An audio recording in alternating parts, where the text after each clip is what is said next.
Hi guys, welcome back to my YouTube channel Aayna. नया दिन नई शुरुआत और नई शुरुआत एक नए एक्सपेरिमेंट के साथ। एक्सपेरिमेंट ही कहूँगी मैं इसको, क्योंकि मेरा जो एक्सपेरिमेंट था वो बहुत बुरे तरीके से फेल हुआ।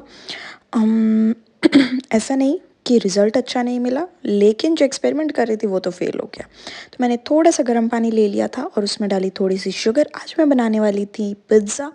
तो उसके लिए मैंने सोचा कि ना डो हाथ से ही बनाया जाए, मतलब ऐसे रेडीमेड बेस वगैरह ना यूज़ किया जाए। और मैंने कभी नहीं बनाया था, तो मैंने सोचा यही ट्राई करके देखते। तो मेरे पास ये इंस्टेंट यीस्ट था, पता नहीं था भी या नहीं, मतलब इंस्टेंट था भी या नहीं था, पता नहीं कितना टाइम लगना था इसमें, लेकिन मैं तो इसमें बहुत बुरे तरीके से फेल हुई।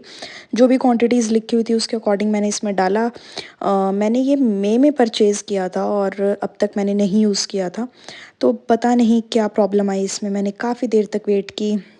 बहुत ही बुरी स्मेल आ रही थी मुझे इसमें, लेकिन चलो कोई बात नहीं। फिर भी मैंने करके रखा। इतने मैंने सोचा कि क्यों ना पनीर वगैरह कट कर लिया जाए, और क्योंकि मैं पनीर को मैरिनेट करने के लिए रखने वाली थी, तो उसके लिए मैं साथ में प्रिपरेशन करने वाली थी। मैंने ज़्यादा बड़े साइज़ तो नहीं रखे थे पिज़्ज़ा के, लेकिन मैं एयर फ्रायर में बनाने वाली थी, तो उसमें वैसे ही साइज़ छोटा बनने वाला है। तो उसके लिए जो पिज़्ज़ा के क्यूब्स हैं वो और भी ज़्यादा छोटे होने चाहिए, तो इस बात का ध्यान रखिएगा। तो बस फिर पनीर कट हो गया था, तो अब सोचा कि मैरिनेशन के लिए अपना जो मिक्सचर बना लिया जाए। तो मैंने अपने फेवरेट जो मसाले थे, रेड चिली पाउडर, गरम मसाला, स्पेशल चीज़ नमक की मैं डालना डालना भूल मैं गई थी, लेकिन दही कोई के साथ ज़्यादा फ़र्क नहीं मैरिनेशन नहीं पड़ा कर था। रही हूँ, मैं कर रही हूँ तो फिर मेयोनीज़ के थोड़ा सा साथ। तो जीरा मैंने पाउडर, मेयोनीज़ थोड़ी इसमें सी ऐड की हल्दी ये थी, डाल तो ये करके काइंड ऑफ फिर थोड़ा मैंने तंदूरी डाली मेयो टाइप बन गया था। चाहो तो आप तंदूरी मेयो भी यूज़ कर सकते हो, लेकिन मुझे थोड़ा सा देसी सी तंदूरी मेयो बनानी थी, तो मैंने उसके लिए ऐसे स्पाइसेस को ऐड करके बनाने की सोचा। और फिर मैंने डाल दिया उसमें पनीर और उसको अच्छे से कोट करके, और मैंने इसको फ्रिज में रख दिया, क्योंकि कुछ कंफर्म नहीं था कि कब बनाना है। क्योंकि आटा लगाने में भी टाइम लगना था, तो उस अकॉर्डिंग मैं चल रही थी कि मैंने ये बनाया और रख दिया फ्रिज में। फिर मैं सोच रही थी कि क्या दिक्कत आ रही है, क्या दिक्कत आ रही है, बट नहीं समझ आया, बिल्कुल भी नहीं समझ आया। यीस्ट नहीं फर्मेंट हुआ। फिर मेरा मूड बहुत ऑफ हो गया था। फिर मैंने सोचा कि यार कोई बात नहीं, एक काम करते हैं, अपना सिंपल जो गेहूं का आटा लगा के रखा हुआ है रोटी के लिए, उसी से ही अपना थोड़ा बहुत बना लेती हूँ। मतलब मैं बिल्कुल भी शूट नहीं करने वाली थी। फिर भी मैंने सोचा कि साइड पे फ़ोन रख देते हैं, और मैंने उसी के ऊपर गेहूं के आटे की लोई बना के और थोड़ा सा घी लगा लगा के उसको स्प्रेड करना स्टार्ट कर दिया। बिल्कुल बहुत ही माड़े मन के साथ मैं बना रही थी, अगर मैं सच बताऊं तो, क्योंकि मैंने बहुत ट्राई की थी यीस्ट को फर्मेंट करने की, बट वो नहीं हुआ। और मैंने इसको, हाँ, आटे को मैंने बिल्कुल भी बेलन के साथ नहीं बेला है, हम पूरा का पूरा हाथ के साथ ही स्प्रेड किया। मैंने लोई थोड़ी कम ली थी, तो इस वजह से ये थोड़ा सा ज़्यादा पतला बन रहा था, तो आप थोड़ा सा मोटा ले सकते हो इसको। फिर मैंने डाला इसके ऊपर मोज़रेला चीज़, क्योंकि ऑब्वियसली हम अपना पूरा अच्छा सा चीज़ बर्स्ट वाला पिज़्ज़ा बनाने वाले हैं, तो उसके लिए भर भर के चीज़ की तो ज़रूरत पड़ेगी।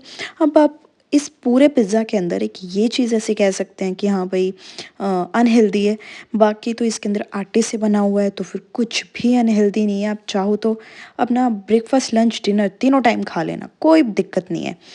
अ, चलो, इसको मैंने अच्छे से सिर्फ बाउंड्री के ऊपर सेट किया है, क्योंकि हम इसको पैक कर देंगे। सेंटर में मैंने चीज़ नहीं डाला था, क्योंकि सेंटर में ऊपर से भी काफ़ी सारा चीज़ आने वाला है, तो मैंने यही सोचा था। बाकी ये ट्रायल था, तो फिर इसीलिए मैं ज़्यादा कुछ सोच नहीं रही थी। फिर मैंने नेक्स्ट जो बनाया उसमें चीज़ स्लाइस डाल के फिर साइड में बाउंड्री पे लगा दिया था, तो आप वो अपने अकॉर्डिंग ऊपर नीचे कर सकते हो। तो बस इसको मैंने ऐसे स्प्रेड किया और अच्छे से बाइंड कर दिया। बाइंड करने के बाद इसका सबसे बड़ा टास्क मेरे लिए हो गया था इसको उठाना, क्योंकि ऑब्वियस सी बात है, बहुत कम आटा लिया था, तो फिर वो नीचे चिपक गया था जहाँ से चीज़ निकलने लगा था। अरे बही, बहुत ही ज़्यादा जद्दोजहद की है, बट आपके लिए एक अच्छी रेसिपी मैंने निकाल दी है। तो यही बताऊंगी कि आटे की लोई थोड़ी सी बड़ी लीजिएगा। जी हाँ। तो उसके बाद इसको उठा के, जो मैंने इस वाले वीडियो में नहीं किया, तो मैं आपको बता रही हूँ कि तवा रख के, मतलब तवा गरम करके उस पर थोड़ा सा घी डालिएगा और उसके ऊपर आप इसको रख दीजिएगा और थोड़ी देर पकाइएगा, ताकि जो नीचे वाली लेयर है वो अच्छे से कुक हो जाए। और उसके बाद ऐसे करके आप अपने जो भी आप अपना पेपर ले रहे हो या ये सिलिकॉन का मोल्ड ले रहे हो, तो आप इसके अंदर इसको लगा दीजिएगा। फिर मैंने लगाई इसके ऊपर पिज़्ज़ा सॉस, फिर डाला ढेर सारा चीज़। जी हाँ, मैंने टॉपिंग से पहले चीज़ डाला है। टॉपिंग्स के बाद भी डालूँगी, लेकिन हाँ, अपना जितना भी आपने टोटल चीज़ यूज़ करना है, तो उसके अकॉर्डिंग हाफ़ पहले और हाफ़ बाद में डालिएगा। ऊपर वाले में इतना वो मज़ा नहीं आता, नीचे वाली लेयर भी चीज़ की अच्छी खासी होनी चाहिए। साथ में मैंने बॉयल करने के लिए रख दिए थे स्वीट कॉर्न, और जो अपना मैरिनेटेड पनीर था, वो मैंने इसके ऊपर स्प्रेड कर दिया था। मैं इसके अंदर कैप्सिकम, अनियन कुछ नहीं यूज़ कर रही हूँ, क्योंकि मेरे पास था नहीं। अनियन तो था, बट मेरे को मेहनत करने का मन नहीं था, तो मैंने अनियन नहीं यूज़ किया। कैप्सिकम मेरे पास था नहीं। फिर आपको पता है मेरी favourite, yes, pickled red paprika, तो मैंने सोचा वो यूज़ किया जाए। वो तो मैं हमेशा ही, मैं जो भी पिज़्ज़ा ऑर्डर करती हूँ, कोशिश करती हूँ वो ज़रूर हो। 2 कर रही हूँ तो 1 में तो ये ज़रूर ही मिलेंगी। फिर स्वीट कॉर्न को स्प्रेड करके उस पे डाला मैंने थोड़ा-सा और चीज़, ऑरिगेनो एंड चिली फ्लेक्स। देखो, इनके बिना क्या कोई पिज़्ज़ा पूरा होना है? नहीं होना। जो मेन फ्लेवर आता है वो तो oregano, chilli flakes and cheese, इसी का आता है। तो मैंने वो डाला अच्छे से, और एयर फ्रायर में बनाने वाली हूँ, उसको मैंने प्री हीट करने के लिए लगा दिया था 5 टू 7 मिनट्स के लिए। उसके बाद मैंने पहले तो ये सामान समेटा, देखो कितना सारा सामान हो जाता है, और साथ के साथ समेट लिया जाए तो ठीक रहता है, वरना फिर बाद में बनने के बाद तो ना आपको यही जल्दी होती है कि जल्दी से बस खाने को मिल जाए, सच में। तो प्री हीट मैंने कर लिया था, उसमें डाल दिया मैंने अपना सिलिकॉन मोल्ड, अपना पिज़्ज़ा, और फिर मैंने इसको 185 डिग्री पे कुक किया 10 मिनट्स के लिए। तो मेरे पास ये निकल के आया। इसमें मैंने देखा कि नीचे से कुक नहीं हुआ है, लेकिन अगर मैं आपके अकॉर्डिंग बताऊँ तो फिर जो आपने तवे पे इसको सेक लिया है, तो आपको कोई दिक्कत नहीं आएगी, और 10 मिनट में आपका पिज़्ज़ा बिल्कुल रेडी हो जाएगा। सच में बता रही हूँ।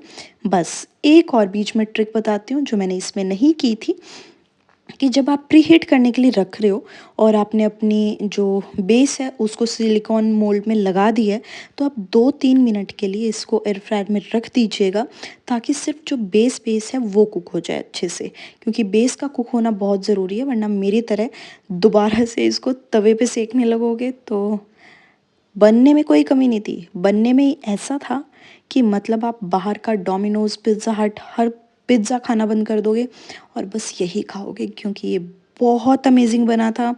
मतलब मुझे पिज़्ज़ा बहुत ज़्यादा पसंद है, और मैं डोमिनोज़ का ही सबसे ज़्यादा पसंद करती हूँ। पेपी पनीर मेरा सबसे ज़्यादा फ़ेवरेट है, वोल्केनो पेपी पनीर, चीज़ बर्स्ट पेपी पनीर, तो मैं ये सबसे ज़्यादा खुश होके खाती हूँ। लेकिन मैं सच बता रही हूँ कि इस वाले पिज़्ज़ा के आस-पास भी कोई और पिज़्ज़ा नहीं है। ये इतना अमेज़िंग बना था। मेरे घर वाले मुझे बार-बार ये कह रहे थे, कहते यार तू इतना मुँह मियाँ मिट्ठू मत बन। बट मैं मुँह मियाँ मिट्ठू नहीं बन रही थी, मैं बहुत खुश थी, क्योंकि मैंने एक बहुत अच्छा पिज़्ज़ा खाया। सबसे मेन बात कि वो हेल्दी था, उसमें बिल्कुल भी मैदा नहीं एडेड था, तो इसलिए मैं बहुत ज़्यादा खुश थी। और अगर आपको भी वैसी ही खुशी चाहिए जैसे मैं खुश होके इस पिज़्ज़ा को एन्जॉय कर रही हूँ,